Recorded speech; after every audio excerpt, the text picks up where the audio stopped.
இது போல பாலியல் வன்கொடுமைக்கு உள்ளாக்கப்பட்ட பெண்கள் தான் வந்து குற்றவாளியை போல ரொம்ப சுருங்கி போயிடுறாங்க.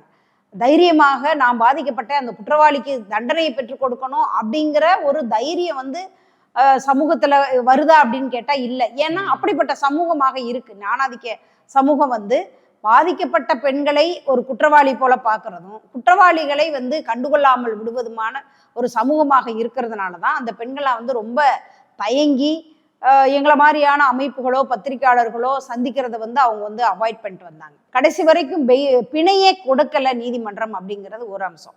ரெண்டாவது என்ன அப்படின்னு சொன்னா, அந்த அந்த ஒரு முதல்ல வந்து வந்துச்சு பாருங்க ஒரு ஆடியோ. அதாவது ஒரு பெண் வந்து அண்ணா விட்டுருங்கண்ணா வலிக்குதுண்ணா அப்படின்னு சொன்ன அந்த குரல் இருக்கு பாருங்க.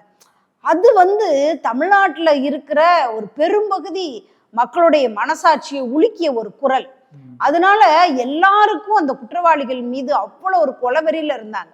ஒருவேளை அவங்க வந்து பிணையில வெளியில வந்திருந்தா கூட பொள்ளாச்சி மக்கள் வந்து அவங்க வந்து பயங்கரமா அவங்கள வந்து தாக்கியிருப்பாங்க.